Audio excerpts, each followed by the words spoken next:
अगर हम देखें तो पश्चिम बंगाल में राजनीतिक हिंसा की शुरुआत आज़ादी के बाद कांग्रेस के दिन है। ममता बनर्जी भी परिवर्तन का नारा दे के आई है, कुछ परिवर्तन आएगा, लेकिन बंगाल की राजनीति में कोई परिवर्तन नहीं आया। सत्ता जरूर करती है। अगर आप कोई भी कारोबार करते हो, चाय की दुकान भी चलाते हो, तो आपको टीएमसी के दादा को पैसा देना पड़ेगा। पश्चिम बंगाल में हालत यह है कि वहाँ पर जिंदा आदमी की तस्करी होती है, मरे आदमी की तस्करी होती है। और ये धंधा इसलिए होता है कि ये सब सत्ता में बैठे हुए लोगों की सरपरस्ती में चलता है।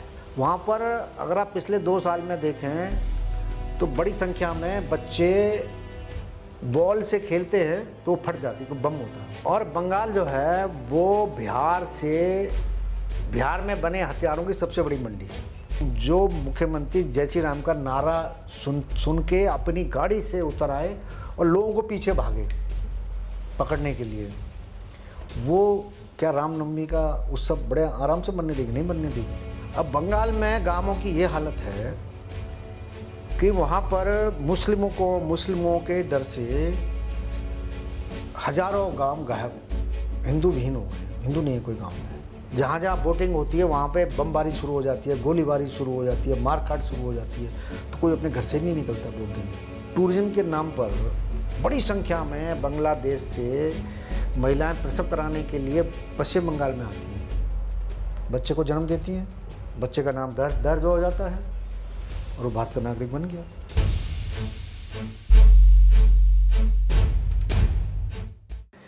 नमस्ते, मैं हूं अभिनय आकाश और आप देख रहे हैं प्रभा साक्षी का special show no filter. Bengal, जब ये नाम सुनते हैं तो आपके दिमाग में पहले क्या आता है? रसोगुल्ला, ईडन गार्डन में कोरबो लोरबो जीतबो के चैंट्स, रविन्द्रनाथ टैगोर की कविता, सत्यजीत रॉय की फिल्म या फिर ममता बनर्जी का खेला हुए वाला भाषण। जब आप बंगाल के बारे में इमेजिन करते हो तो ये सारी की सारी चीजें आपके दिमाग में आती होंगी। आखिरकार ये सारी बंगाल का एक हिस्सा है, लेकिन राजनीतिक हिंसा का क्या ये भी बंगाल के कल्चर का एक अहम हिस्सा बन चुका है? आज बात बंगाल की करेंगे, बंगाल की राजनीति की और इसके रक्त रंजित इतिहास की। मुद्दा बहुत गंभीर है और अहम भी, इसलिए बात भी किसी ऐसे शख्स से की जाए जिसे न केवल इसकी बारीकियों की तथ्यात्मक समझ हो, बल्कि आपको उसे आसान भाषा में समझा भी सके। इसलिए आज हमारे साथ मौजूद हैं वरिष्ठ पत्रकार, लेखक, विचारक रास बिहारी जी। सर लंबे समय तक दिल्ली पत्रकार संघ के अध्यक्ष और महासचिव रहे। वर्तमान समय में वो national union of journalist India के अध्यक्छ हैं। उन्होंने पश्चिम बंगाल की राजनीति पर 1-2 नहीं बल्कि 4 किताबें भी लिखी हैं। बंगाल के रक्त रंजित राजनीति, रक्त रंजित बंगाल, लोकसभा चुनाव 2019, बंगाल, वोटों का खूनी लूट तंत्र और विधानसभा 2021 भय आतंक का चुनाव। तो आइए सवाल जवाब का सिलसिला सर के साथ शुरू करते हैं। सर, सबसे पहले मेरा सवाल है कि बंगाल को लेकर किसी राजनीतिक एक्सपर्ट से आप बात करेंगे और कहेंगे कि हिंसा यहाँ के इतिहास और संस्कृति का हिस्सा रहा है। आज़ादी की लड़ाई के दौरान भी हार्ड लाइन लेने वाले कई नेता, चाहे वो सुभाष चंद्र बोस हो, खुदीराम बोस, बंगाल से निकले।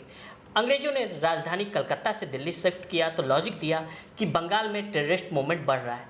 तो क्या सच में हिंसा यहाँ की इतिहास और संस्कृति का हिस्सा रहा है? नहीं, ऐसा नहीं है। बंगाल का अगर पुराना इतिहास देखें तो बंगाल पहले धार्मिक चेतना का भूमि रही है। महाप्रभु चैतन्य ने वहाँ से निकलकर पूरे विश्व में हरे रामा हरे कृष्णा का जो मंत्र दिया था वो धार्मिक चेतना का ही मंत्र था। और उसके बाद में अगर हम स्वामी विवेकानंद की बात करें तो उन्होंने भी एक मानवता का मंत्र पूरे विश्व को दिया कि हिंदू धर्म मानवता का धर्म है, ये उन्होंने मंत्र दिया। और इसके साथ अगर आप देखेंगे तो बंगाल जो पुरानी कुरीतियाँ हैं, तो बंगाल समाज सुधार की भी भूमि है। ईश्वरचंद्र विद्यासागर को अगर आप पढ़ेंगे तो पता चलेगा कि कैसे स्त्रियों को, महिलाओं को उनके हक मिले। विधवाओं को पहली बार हक दिलाने के बाद ईश्वरचंद्र विद्यासागर ने की। तो ऐसा नहीं है कि ये ज़रूर है कि आज़ादी की लड़ाई में, स्वतंत्रता आंदोलन में पश्चिम बंगाल के बड़े बड़े नेताओं की बहुत बड़ी भूमिका रही। चाहे रासबिहारी बोस हों, चाहे सुभाष चंद्र बोस हों, चाहे महर्षि अरविंद हों, तो और ऐसे बहुत बड़ी, मतलब अगर बंगाल में अगर क्रांतिकारियों के आप देशबंधु चित्तरंजन, अगर आप बंगाल में देखोगे तो एक बहुत बड़ी संख्या है क्रांतिकारियों की। तो हम ये नहीं कह सकते कि हिंसा की भूमि है। ये जरूर है हाँ कि धर्म के साथ साथ बंगाल ने विज्ञान में भी ऐसे नाम दिए हैं जिनकी विश्व स्तर पर चर्चा होती है। विज्ञान के साथ आप जाएंगे तो सिनेमा भी आप देख लो, आप कला देख लो, साहित्य देख लो, कोई ऐसा क्षेत्र नहीं है जहाँ बंगाल के लोगों ने अपनी महत्ता ना दर्शाई हो। ये बंगाल एक ऐसी भूमि है कि संगीत का मामला हो, कला का मामला हो, विज्ञान का मामला हो, आर्ट का मामला हो, साहित्य का मामला हो, राजनीतिक हो, चाहे कोई ऐसा मामला हो जहाँ पर बंगाल के लोग विश्व में ना छाए हों। अगर आप आज भी देखेंगे तो बंगाल के लोग तकनीकी मामले, खास तौर पे जो नई तकनीक आई है उसमें बंगाल के लोगों को आप देख लो, बड़ी बड़ी कंपनियों में वो बड़े बड़े पदों पर बैठे हुए हैं। तो बंगाल इस मामले में एक अनोखा धरती रही है।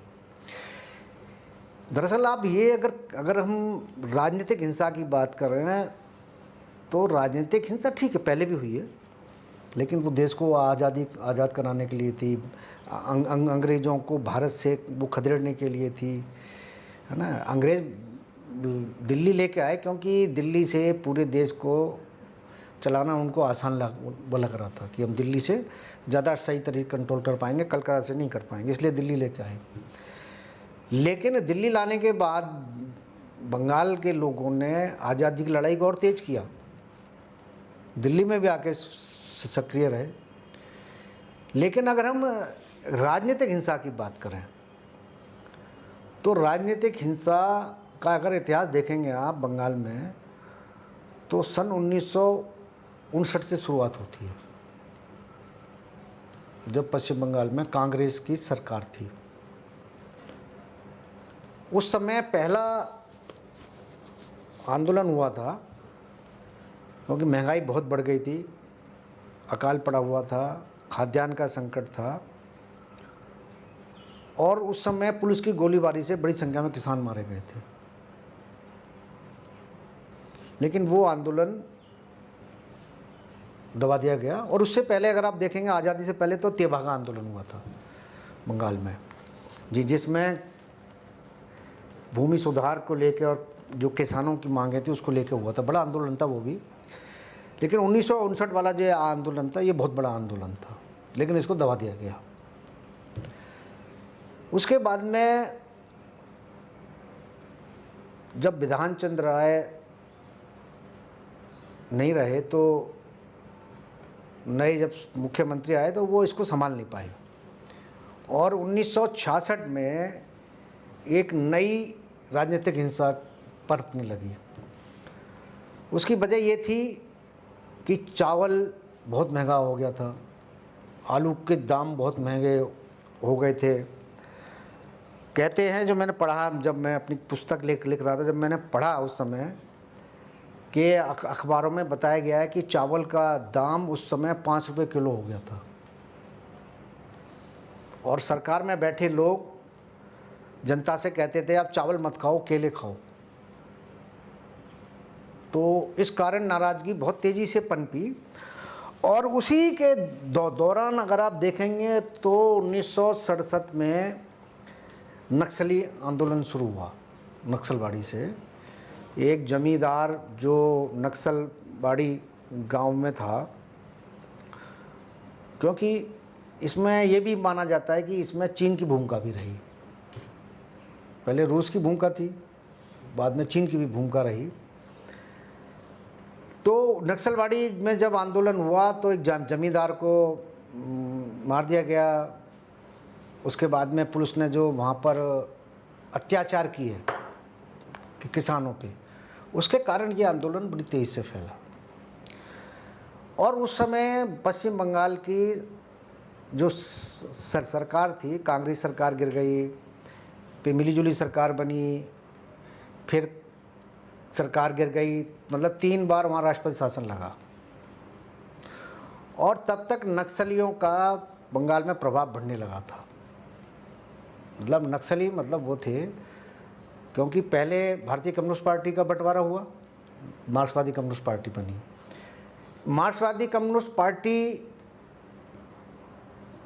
पर जो है वो चीन का ज़्यादा असर था, और जो कम्युनिस्ट पार्टी थी सीपीआई, उस पर रूस का ज़्यादा असर था। लेकिन ये जो थे, ये माओवाद के नाम पे जो नक्सली पैदा हुए, ये एक नई तरह की, इन्होंने भी एक नया मार्क्सवादी, मतलब इन्होंने भी भारतीय कम्युनिस्ट पार्टी माओवादी करके एक संगठन बनाया था। ये अपने आप को और ज़्यादा चरमपंथी कम्युनिस्ट मानते थे। 1972 में जब सिद्धार्थ शंकर राय मुख्यमंत्री बने थे, मैंने अपनी किताब में ही वर्णन किया है कि सिद्धार्थ शंकर राय ट्रेन से कानून पढ़कर आए थे, लेकिन जब वो मुख्यमंत्री बने, क्योंकि इंदिरा गांधी के बहुत नज़दीक लोगों में थे, तो उन्होंने बंगाल का पूरा कानून अपने हाथ में ले लिया। और 1972 से लेकर 1975 तक, या मान लीजिए 1977 तक, जिस तरह से वहाँ पर नक्सलियों को सफाया किया गया, मतलब हालत ये थी कि कोई अगर विरोधी है सरकार का तो उसको नक्सली घोषित करके मार दिया जाता था, जेल भेज दिया जाता था। अगर आप पढ़ेंगे तो एक बहुत भयावह कहानी है। 1972 में ये हालत थी कि जो मीडिया में आया उस समय कि कांग्रेस के नेताओं के घर वो यातना घेरे बन गए थे। एक सोमन मित्रा कांग्रेस के नेता थे, उनका घर इस मामले में बहुत कुख्यात रहा। और भी कई नेता थे, मैंने अपनी किताब में वर्णन किया है कि उनके कई कांग्रेस के बड़े नेता थे, उनके घर पर ही नक्सलियों को पकड़ लिया था, बड़ी यातना दी जाती थी। और नक्सलियों के नाम पे अपने बाकी विरोधियों का भी सफाया किया गया। इसके बाद में, क्योंकि अगर हम देखें तो पश्चिम बंगाल में राजनीतिक हिंसा की शुरुआत आज़ादी के बाद कांग्रेस के दिन है। जैसा कि आपने अभी रूस और चीन का भी जिक्र किया, तो बंगाल की राजनीति को देखेंगे तो यहाँ रूस और चीन की क्रांति का जोड़ रहा है। आज़ादी के बाद कम्युनिस्टों ने सर्वहारा क्रांति करने की कोशिश की। सीपीआई संसदीय लोक क्षेत्र का विरोध कर रही थी, इस पर बैन भी लगा दिया गया था। बाद में इस लाइन से खुद को अलग किया उसने, तो मेन स्ट्रीम में आई। लेकिन फिर क्या कम्युनिस्ट आंदोलन के एक हिस्से ने हिंसा का विचार त्यागा नहीं? उसके बाद भी उसको कंटिन्यू करके रखा। देखिए, जब 1964 में जब सीपीआई का बंटवारा हुआ था, तो सीपीआई पे यह आरोप था कि वो एक तरह से अपनी विचारधारा छोड़ चुकी है, क्योंकि ये टकरार दरअसल दो महाशक्तियों के बीच था। इस कारण यहाँ भी कम्युनिस्ट पार्टी का बंटवारा हुआ, और मार्क्सवादी पार्टी चीन के ज़्यादा नज़दीक थी। लेकिन चीन ने जो चरमपंथी संगठन थे मार्क्सवादी के अलावा, जो मार्क्सवादी कम्युनिस्ट पार्टी, उनको भी समर्थन दिया। और जब मार्क्सवादी 1977 में आपातकाल के बाद बंगाल में जो कांग्रेस वो थी, जो जनता पार्टी, सब मिलकर जनता पार्टी वहाँ चुनाव जीती थी, और सीपीआई बाहर थी, सीपीआई कांग्रेस का समर्थन कर रही थी। तो बाद में सीपीएम अलग हो गई और उसने विधानसभा चुनाव अलग लड़ा 1977 में, और उस सरकार में आ गई। अब जब सरकार में आ गई और कांग्रेस सत्ता से बाहर हो गई, तो सीपीएम को अपनी जड़ें राजनीति में जमानी थी। तो उन्होंने शुरुआत की, वहाँ पर जो पंचायत व्यवस्था थी, जिसके चुनाव नहीं हुए थे लंबे समय से, उन्होंने एक ट्री टायर पंचायत सिस्टम लागू किया, जिसको हम त्रिस्तरीय पंचायत बोलते हैं, कि जिला पंचायत, ब्लॉक पंचायत और ग्राम पंचायत। इसके माध्यम से उन्होंने चुनाव लड़ा, और जो भूमि सुधार की बात करते हैं कि सर्वहारा वर्ग के लिए भूमि सुधार की जो बात करते हैं, वो खोखली साबित हुई। उन्होंने इतना ज़रूर किया कि पंचायत व्यवस्था के तहत पंचायतों को ग्रामीण बैंकों पे अधिकार, बीज पानी की व्यवस्था का अधिकार, स्कूल चलाने का अधिकार या कुछ और अधिकार दिए। लेकिन इस बहाने उन्होंने अपना जो उनका कैडर था, कहते उस समय 2 लाख सीपीएम के कैडर को पंचायती राज व्यवस्था के तहत सिस्टम में घुसा दिया गया, उनको नौकरी दी थी। 2 लाख, ये तो और सब ऑन रिकॉर्ड है, मेरी किताब में भी है।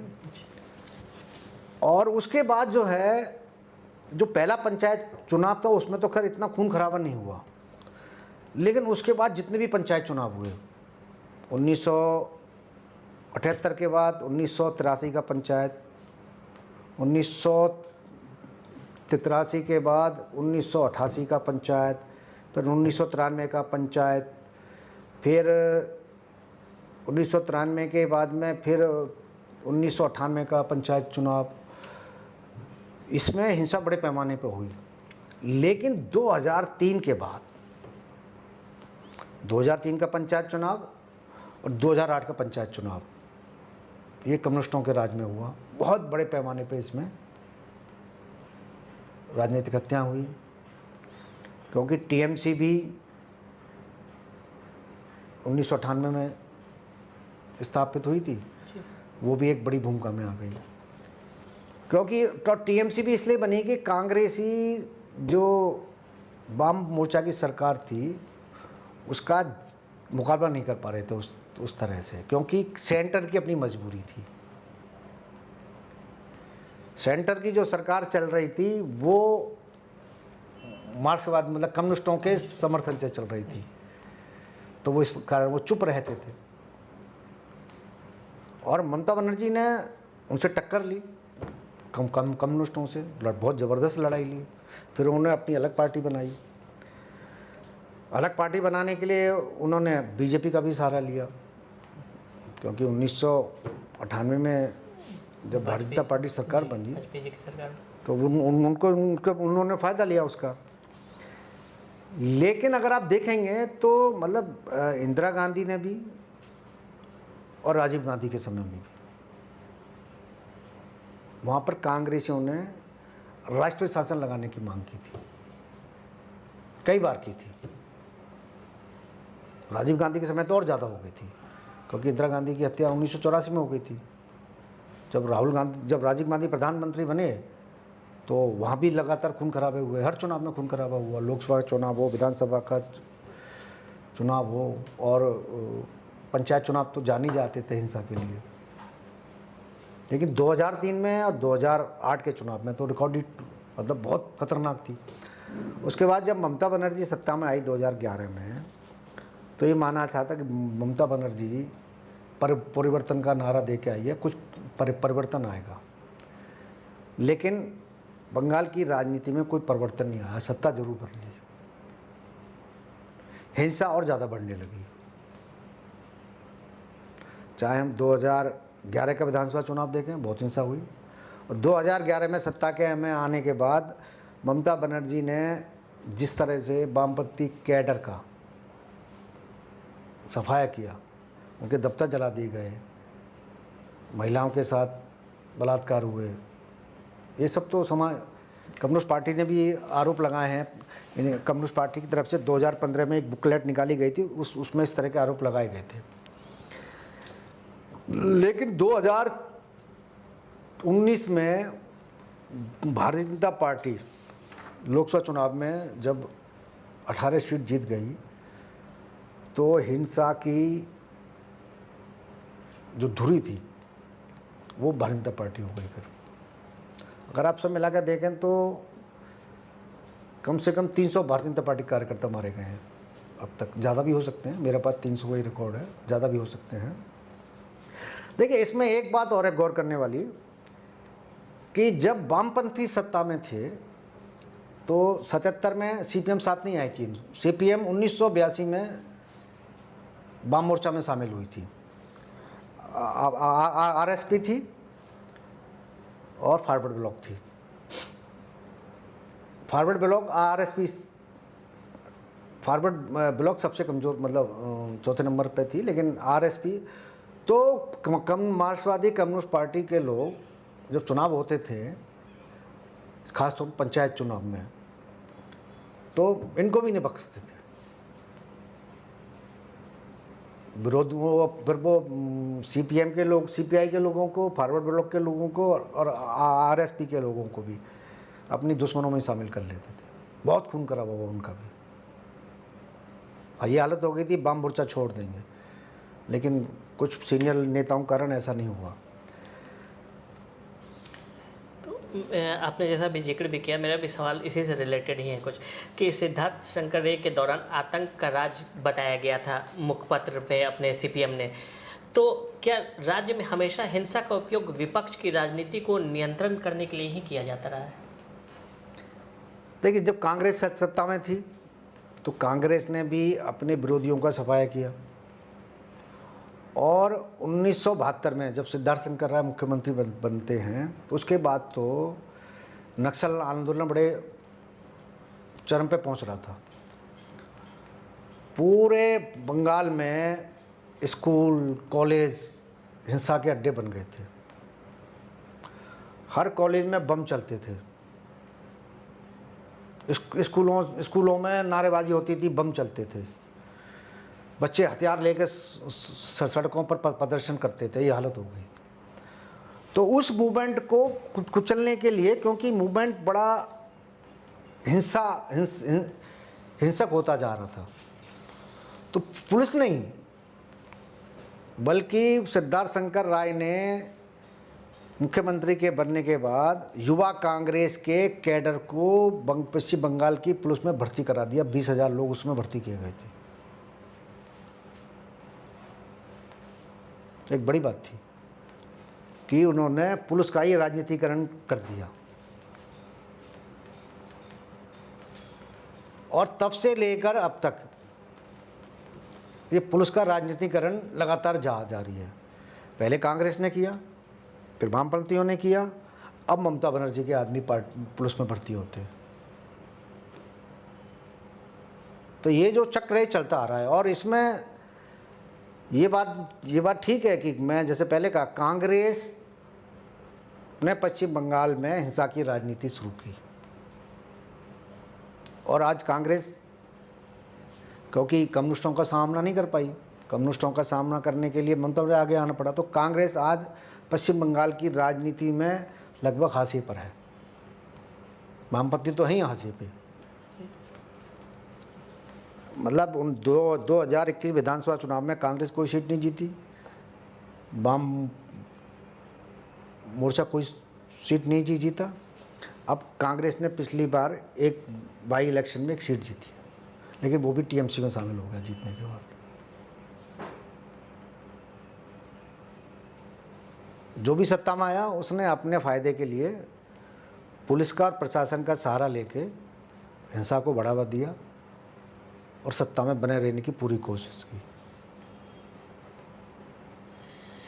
जैसे ममता बनर्जी को देखें तो वो भी खुद राजनीतिक हिंसा का शिकार रह चुकी हैं। उन्होंने नारा भी दिया था परिवर्तन का। तो लेकिन क्या सही मायने में ये हो पाया है बंगाल में परिवर्तन, जिसकी बात करके वो राजनीति में आई थी? देखिए, जब पश्चिम बंगाल की राजनीति में जब ममता बनर्जी आई तो उन्होंने बड़े लोकप्रिय नारे दिए थे, और वो नारे लोगों की जुबान पर भी चढ़ गए थे। और 2011 में वो मुख्यमंत्री बनती है, मई 2011 में। लेकिन उसके बाद बंगाल की जो हालत, लोगों को लगता था कि इसमें कोई बदलाव आएगा, क्योंकि ख़ास तौर पे अगर आप देखें तो बंगाल में जो भद्र लोग हैं, वो भद्र लोग एक समय ममता बनर्जी के साथ चला गया था, जो कभी कम्युनिस्ट पार्टी का बड़ा हिस्सा हुआ करता था। कम्युनिस्ट पार्टी ने लेखकों को, साहित्यकारों को, पत्रकारों को, कलाकार, इन सब पे अपना एक प्रभुत्व जमा लिया था। वो लोग अपने आप को मतलब कम्युनिस्टों का ज़्यादा वो था प्रभाव। एक तरह से देखें तो भद्र लोग पूरी तरह से बंगाल का कुछ छोड़ दें तो कम्युनिस्ट पार्टी के प्रभाव में था, जो बाद में ममता बनर्जी के साथ चला गया कम्युनिस्टों की हिंसा और गुंडागर्दी के कारण। लेकिन ममता बनर्जी ने अपनी सत्ता में आने के बाद जो लोगों को उम्मीद थी कि वहाँ कानून का राज स्थापित होगा, वो कानून का राज स्थापित नहीं हो पाया। इसकी दो बड़ी वजह मैं मानता हूँ। एक तो ये कहा जाता है कि ममता बनर्जी ने कम्युनिस्टों को हटाने के लिए माओवादियों का सहारा लिया, नक्सली। और जो पश्चिम बंगाल के 4 जिले थे उस समय, पश्चिमी मिदनापुर, झारग्राम, बांकुरा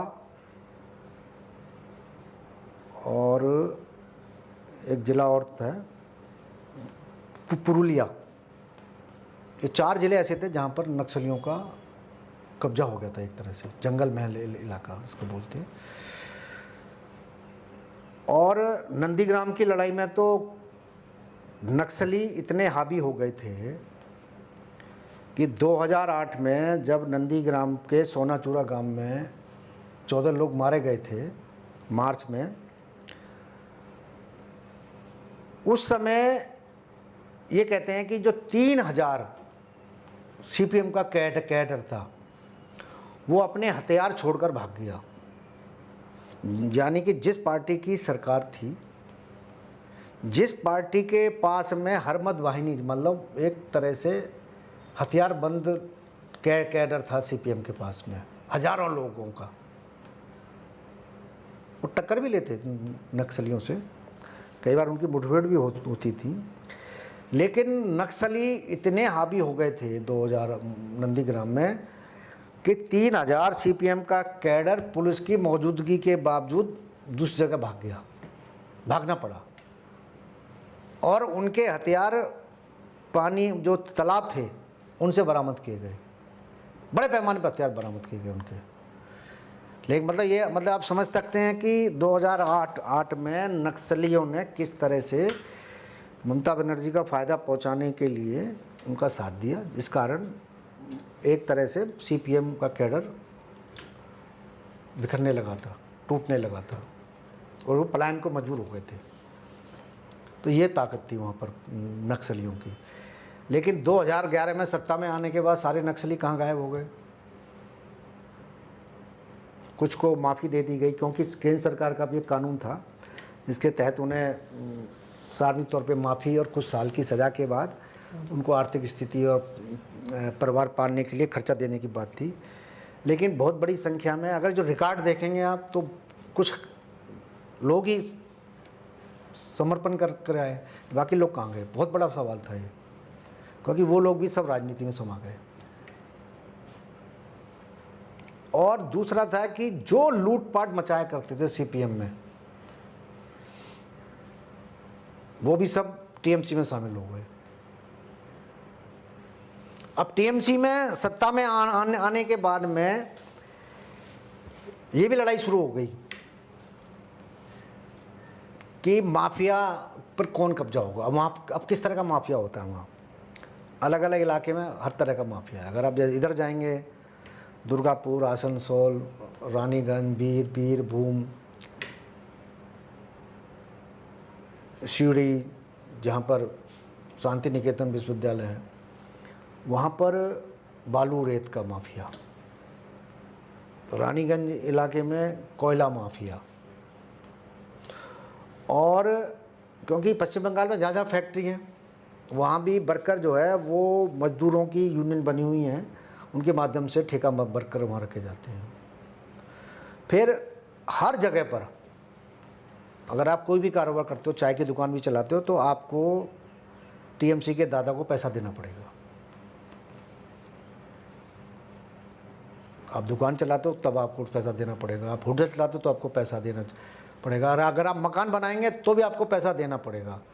और आपको दादा के बताए गए दुकान से ही ईंट, बजरी, रोड़ा सब खरीदना होगा, और आपने नहीं खरीदा तो आपका मकान को बम से उड़ा दिया जाएगा। फिर ट्रांसपोर्ट से पैसा वसूला जाता है। मतलब ऐसा कोई वहाँ धंधा नहीं है जो नहीं है।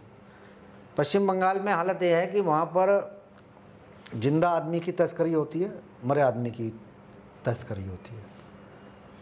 वहाँ पर छिपकली की भी तस्करी होती है, कछुए की तस्करी होती है, सांप की तस्करी होती है, सोने की होती है, चांदी की होती है, लाल चंदन की होती है, सोने हर चीज़ की वहाँ स्मगलिंग होती है। गाय की होती है, जानवरों की होती है,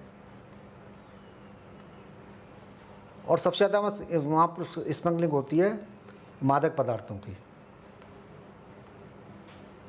वहाँ से बड़ी संख्या में लाल चंदन की तस्करी होती है।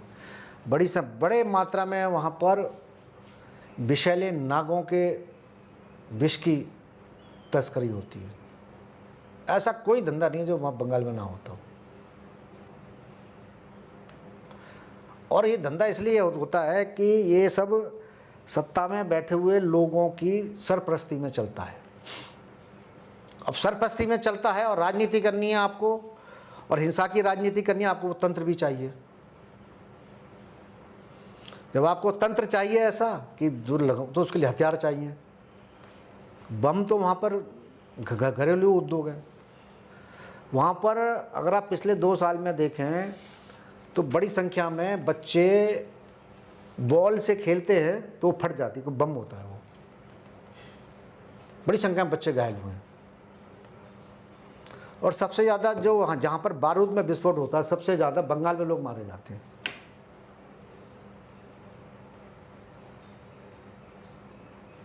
अभी गुजरात में मरे ना, गुजरात की खबर ज़्यादा बड़ी आ रही है। बंगाल में अभी मरे हैं 8-10 लोग, उसकी कोई खबर नहीं आ रही है। बंगाल में भी एक पटाखा बनाने वाले कारखाने विस्फोट में 8 या 9 लोग मारे गए हैं, उसकी खबर कहीं नहीं पड़ी। लेकिन आपने गुजरात में देखा हो, गुजरात में खबर सब जगह छपी, बंगाल की भी छपनी चाहिए थी, लेकिन नहीं आई चर्चा में।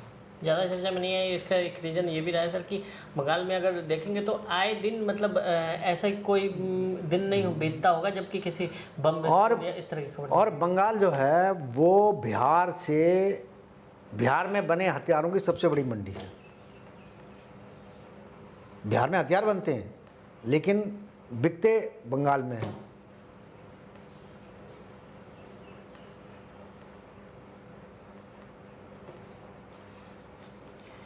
अच्छा, जैसे आपने अभी बताया कि कम्युनिस्टों की लड़ाई, कांग्रेस दो खेमों की लड़ाई थी। अब उसमें एक नए प्लेयर की एंट्री हो गई है भारतीय जनता पार्टी के रूप में।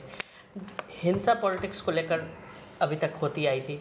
अब जो हिंसा होती है उसे आइडेंटिटी पॉलिटिक्स का अहम रोल रहता है, जैसे हिंदू मुस्लिम की राजनीति, जातिगत हिंसा। तो क्या बीजेपी के उदय ने इसे अपने हिसाब से बदल दिया है? देखिए, एक चीज़ वहाँ पर, जैसे मैं अभी हिंसा का जिक्र कर रहा था, तो एक बात का जिक्र करना बहुत ज़रूरी है कि जितने बीजेपी के लोग टीएमसी के साथ हिंसक संघर्षों में मारे गए हैं और ख़ास तौर पे चुनावों के दौरान मारे जाते हैं, उससे ज़्यादा लोग टीएमसी के आपसी लड़ाई में मारे गए।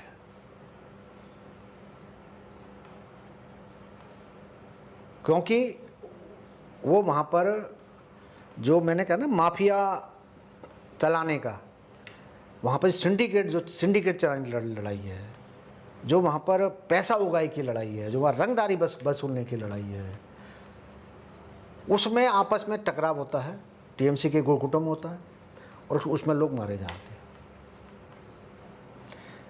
अब 2019 में भारतीय जनता पार्टी ने 18 लोकसभा सीटें जीती, 2014 में 2 सीट जीती थी, 2021 के विधानसभा चुनाव में 77 सीटें जीती, उससे पहले 2016 में 3 सीटें जीती थी। जब भारतीय जनता पार्टी का प्रभाव बढ़ने लगा तो निश्चित तौर पे भारतीय जनता पार्टी वहाँ पर पहली बार अगर आप देखेंगे तो 1993 का जो पंचायत चुनाव था, उस समय भारतीय जनता पार्टी का एक उफान आया था। राम मंदिर 6 दिसंबर 1992 में अयोध्या में विवादित ढांचा गिरा और वहाँ उन्होंने बंगाल में भी उठने की कोशिश की, उसका वोट परसेंटेज बढ़ा। लेकिन 1998 में ममता बनर्जी के साथ जाने से वो उस तेज़ी से बढ़ नहीं पाए जिस तेज़ी से उनको बढ़ना चाहिए था। ये मेरा एक आकलन भी है, विश्लेषण भी है। अगर 1998 में ये लोग नहीं जाते टीएमसी के साथ तो भारतीय जनता पार्टी में और तेज़ी से उभरती। ये एक बड़ी बात आप बता रहे हैं। क्योंकि इस किताब में पढ़ेंगे, मैंने वर्णन किया है कि 1993 के पंचायत चुनाव में पहली बार वहाँ पर हिंदू उफान देखा गया था। भारतीय जनता पार्टी का वोट परसेंट भी बढ़ गया था काफ़ी। और 1999 के लोकसभा चुनाव उन्होंने टीएमसी के साथ मिलकर लड़ा, तो फायदा नहीं हुआ, एक सीट जीते बस। और उसके बाद ममता बनर्जी कभी कांग्रेस में चली गई, कभी बीजेपी में आ गई, और 2006 में तो वो एकदम फिर उन्होंने जो मुस्लिम समर्थक होने का जो लवादा उड़ा वो अब तक है। अब बंगाल में यह है कि 70 में से 30 मुस्लिम हैं, 70 हिंदू हैं, 30 मुस्लिम हैं। मुस्लिम तो पूरे टीएमसी के साथ हैं, गिने चुने इक्के दुक्के बीजेपी साथ होंगे तो होंगे। और 70% में सीपीएम भी है, कांग्रेस भी है। ये भी बड़ी हैरानी की बात है कि पश्चिम बंगाल की जनता बहुत धार्मिक है। आप कम्युनिस्ट हो कोई बात नहीं, लेकिन आप धार्मिक हैं। दुर्गा पूजा में कम्युनिस्ट भी जाते रहे, अपने पंडाल लगाते हैं, अपना साहित्य बेचते हैं।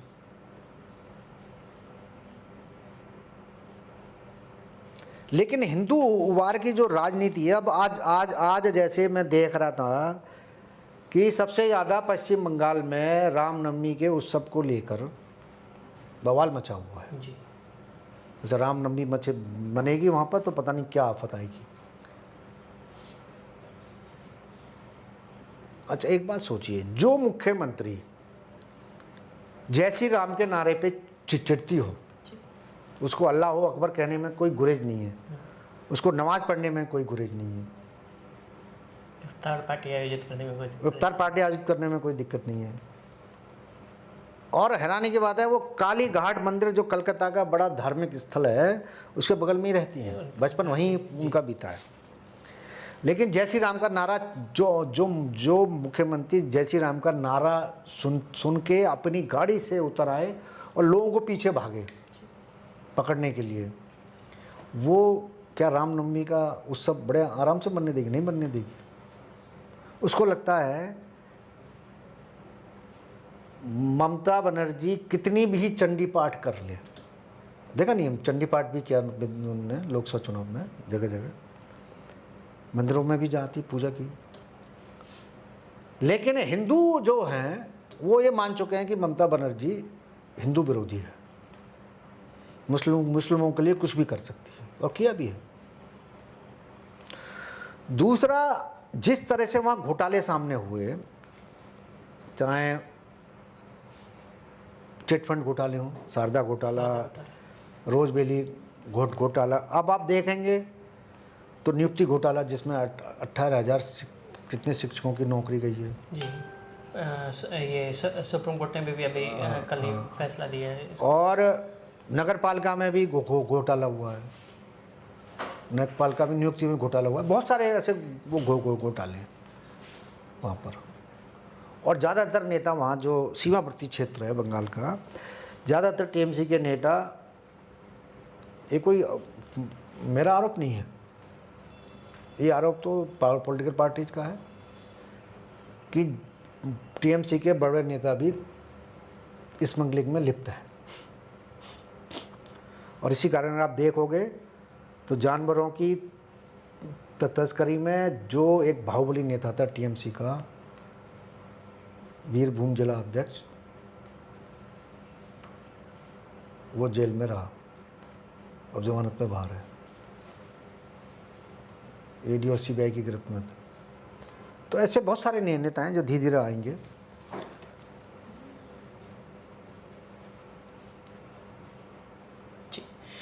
बंगाल और शेष भारत के डेवलपमेंट में साफ अंतर नजर आता है, फिर भी बंगाल में वोटर्स की निष्ठा एक चेहरे के प्रति लगातार लंबे समय तक बनी रहती है। ऐसे में यदि समृद्धि नहीं तो मतदाता किस आधार पर आखिर वोट करते हैं? देखिए, जैसे मैंने अभी बताया कि बंगाल में 30% जो मुसलमान हैं वो ममता के साथ हैं, और उसमें बांग्लादेशी कितने हैं ये जांच का विषय है। अब बंगाल में गांवों की ये हालत है कि वहाँ पर मुस्लिमों के डर से हजारों गांव गायब, हिंदू विहीन हो गए हैं, हिंदू नहीं है कोई गांव में। जब मैंने पुस्तक लिखी थी पहली बार तो उसमें 8,000 मैंने गांवों का आंकड़ा दिया कि 8,000 गांव हिंदुओं से खाली हो चुके हैं। वो क्या होता है कि मुस्लिम आते हैं, एक साजिश के तहत आते हैं, और बंगाल का जो एक तबका है ना, जिसको हम भद्रलोक बोलते हैं, वो लड़ाई से बहुत बचता है, वो शांति से रहना चाहता है, वो अपना धर्म में लिप्त रहेगा, वो अपने आर्ट और कल्चर उसमें लिप्त रहेगा, उसको इस सब लड़ाई झगड़ा नहीं चाहिए होता है। तो वो उनकी बहन बेटियों के साथ छेड़खानी वो करते हैं, पुलिस सुनवाई नहीं करती, तो उनको ऐसे में औने पौने दाम पर अपनी ज़मीन बेच के दूसरे के जाना पड़ता है। अब जिसके साथ 30% वोट पक्का हो गया तो उसको आप एक तरफा नहीं मान सकते, उसको आप सुनियोजित सेटिंग के मान सकते हैं। उन्होंने अपना वोट बैंक तैयार कर लिया, क्योंकि वहाँ पर कई इलाके ऐसे हैं जो बड़े मुस्लिम बाहुल्य इलाके, मालदा है, मुर्शिदाबाद है, ये तो ऐसे हैं जहाँ तो मुस्लिम है। लेकिन बाकी जो ज़िले हैं,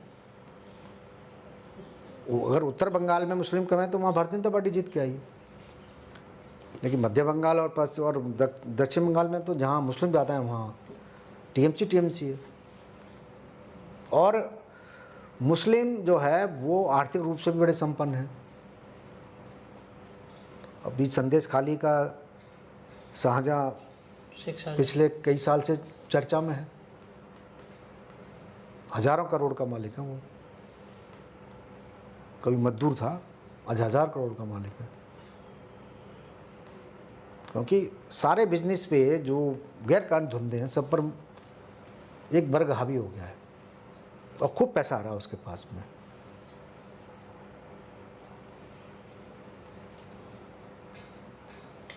क्या बंगाल में भी वोटर्स बंगाली, मारवाड़ी, गुजराती, बिहारी जैसे बाहरी लोगों के बीच विभाजित है? मतलब यहाँ का वोटिंग पैटर्न अलग है या फिर बाकी राज्यों के साथ? नहीं, देखिए बंगाल में क्या है कि ये बात तो ठीक है कि पहले तो उनको गैर बंगाली बोलते हैं, गैर बंगाली हैं, ये बाहर से आए हैं। फिर उनको बोलेंगे हिंदी भाषी हैं। अब हिंदी भाषी में भी फिर कोई बिहार का है, ज़्यादातर तो बिहार के ही लोग हैं,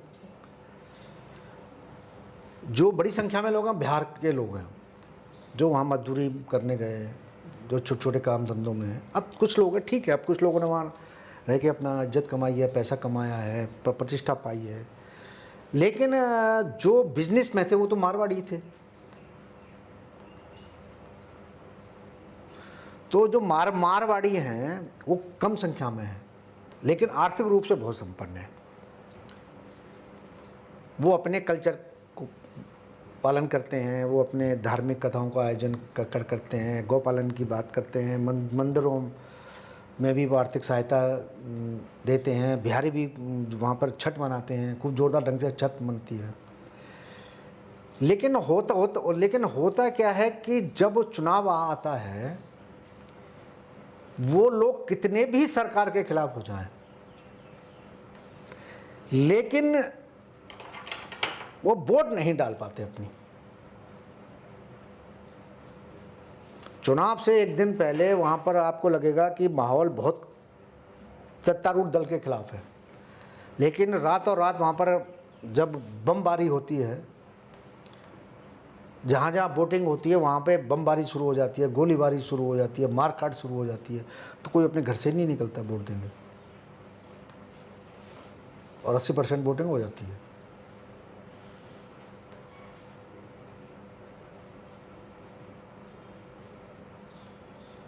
मैंने 2021 के विधानसभा चुनाव में खुद देखा, चुनाव आयोग ने बड़ी मेहनत की, पुलिस लगाई कि 100 मीटर पुलिस रहेगी, दूर रहेगी, लेकिन मतदान केंद्र थे जहां पर विरोधी पार्टियों के मजबूत थे कैंडिडेट, वहां तो ठीक टक्कर दी गई, लेकिन जहां हल्का सा भी कमज़ोर कैंडिडेट हुआ वहां कोई टक्कर नहीं हो पाई। वहाँ तो टीएमसी के अलावा किसी कैंडिडेट का वो चुनाव एजेंडा नहीं बैठ पाता था। ये मैंने अपनी किताब भय और आतंक में लिखा है। इसका जिक्र किया है। हाँ। टैगोर और बोस की भूमि, सांस्कृतिक और बौद्धिक राजधानी बंगाल में ऐसा परिवर्तन आया कि वो देशभक्ति की भूमि आज घुसपैठियों का समर्थन करने के आरोप में घिरती नजर आ रही है। देखिए, पश्चिम बंगाल जो है वो बांग्लादेश से लगा 8 जिलों की सीमाएँ छींती हैं उसकी, और वहाँ हालत यह है कि सीमा पर बाढ़ नहीं है, बड़े पैमाने पर घुसपैठ है, बड़े पैमाने पर स्मगलिंग है, जानवरों की तस्करी होती है, महिलाओं की तस्करी होती है, मादक पदार्थों की तस्करी होती है, और भी सभी तरह की तस्करी वहाँ होती है। लेकिन बंगाल पश्चिम बांग्लादेश में जो हालत है उसके चलते पहले से ही बड़ी संख्या में बांग्लादेशी यहाँ आके बसते रहे, और ये माना जाता था कि आज से कई साल पहले कि 2 करोड़ करीब एक आंकड़ा लगाया गया था, और 2 करोड़ में से 1.5 करोड़ वो पश्चिम बंगाल में बसे हुए हैं।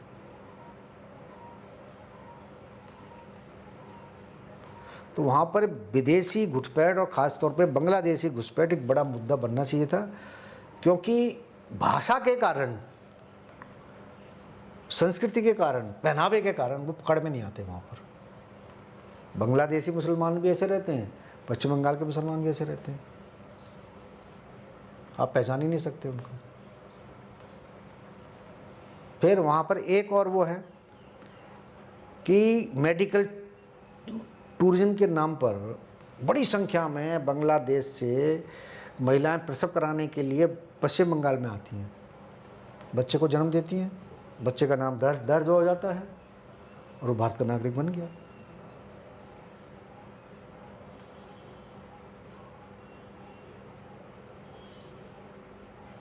तो इस कारण में बड़े पैमाने पर घुसपैठ हो रही है।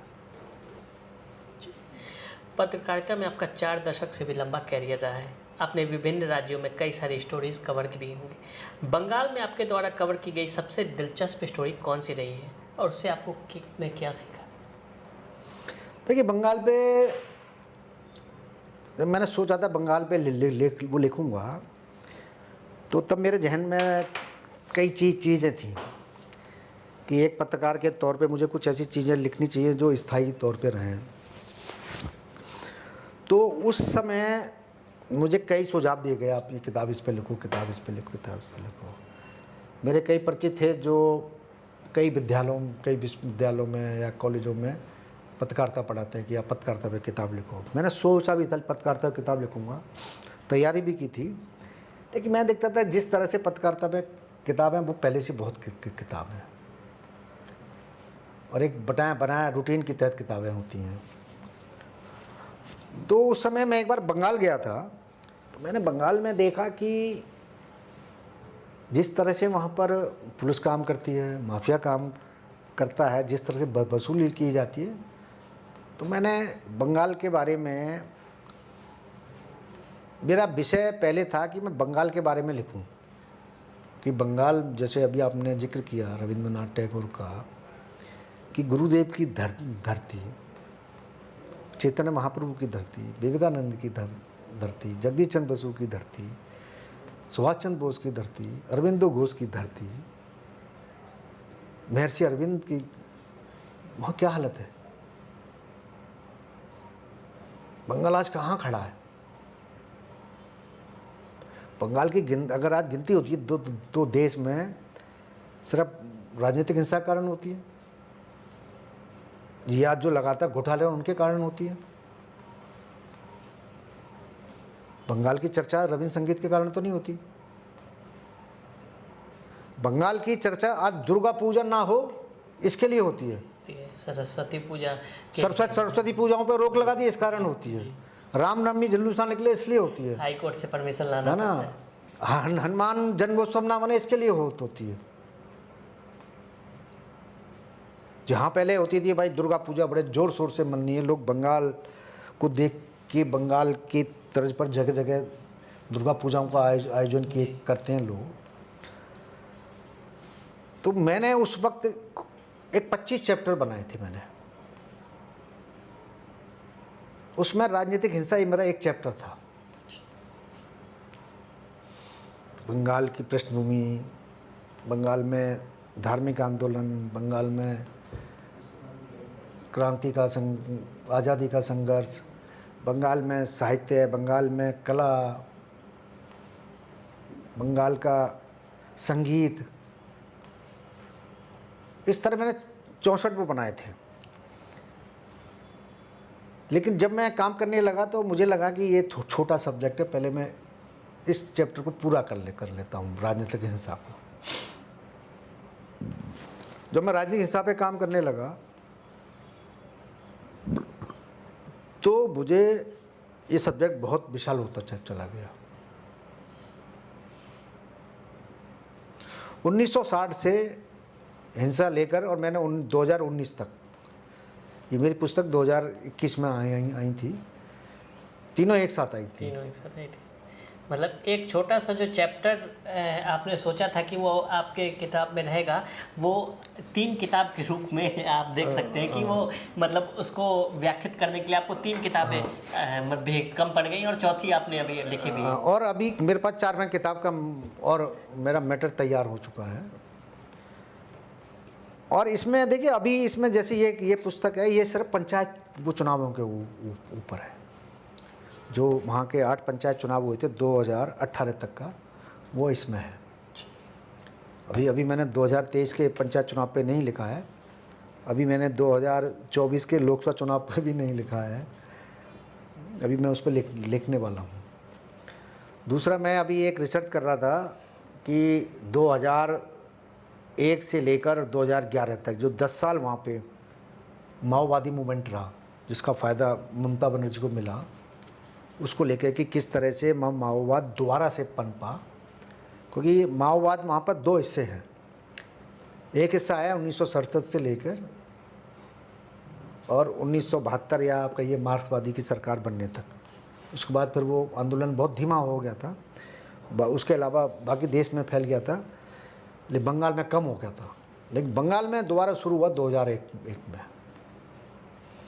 जब कोटेश्वर राव उर्फ किशन जी ने आंध्र प्रदेश से जाके वहाँ पे जब अपना बागडोर संभाली थी नक्सलियों की, उसके बाद वहाँ बड़े पैमाने पर रहा।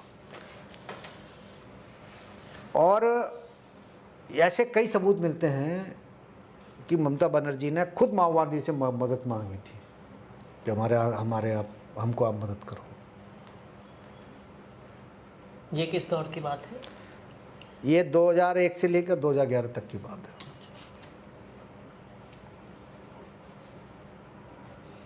और ये कैसी हैरानी की बात है, ममता बनर्जी के सत्ता में आते ही माओवाद समाप्त हो जाता है। मई 2011 में सत्ता में आती है ममता बनर्जी और नवंबर 2011 में किशन जी मारे जाते हैं, जो नक्सलियों के बड़े नेता थे, मुठभेड़ में मारे जाते हैं। उसके बाद पूरा आंदोलन ख़त्म हो जाता है। कुछ लोग पकड़े जाते हैं थोड़े बहुत, बाकी सब आंदोलन ख़त्म हो जाता है। तो बड़ी संख्या में जो नक्सली थे वो कहाँ गए? तो उस पर भी मैंने रिसर्च किया, वो भी जल्दी किताब लेकर आने वाला हूँ। लास्ट बट वेरी इंपॉर्टेंट कि यदि आपको बंगाल की पॉलिटिक्स को अगर एक शब्द में वर्णित करना हो तो वो क्या होगा? देखिए, बंगाल में जो राजनीति हो रही है वो बंगाल की जनता के हित में नहीं है। जो सत्ता में बैठता है वो सत्ता में बना रहे, इसके लिए वो हिंसा का सहारा लेता है और सत्ता में बना रहता है, जिसका खामियाजा वहाँ की जनता भुगतती है। और सत्ता में बैठे रहने के लिए विदेशी घुसपैठियों की भी मदद ली जा रही है हिंसा फैलाने में। मतलब बंगाल में अब हिंसा राजनीति का पर्याय बन गई है। हिंसा राजनीति का पर्याय बन चुकी है। तो इन्हीं शब्दों के साथ हम अपनी बातचीत को यहीं विराम देते हैं। हमारे साथ जुड़ने के लिए सर बहुत बहुत धन्यवाद। आपने बंगाल की पॉलिटिक्स के बारे में बहुत ही विस्तृत चर्चा हमारे दर्शकों के साथ साझा की है, इसके लिए आपका बहुत बहुत धन्यवाद। अगर आप भी लेना चाहते हैं देश दुनिया की तमाम जानकारी तो आज ही सब्सक्राइब करें हमारे चैनल को। साथ ही नीचे दिए बेल आइकन को जरूर दबाएं ताकि हर अपडेट आप तक पहुंच सके।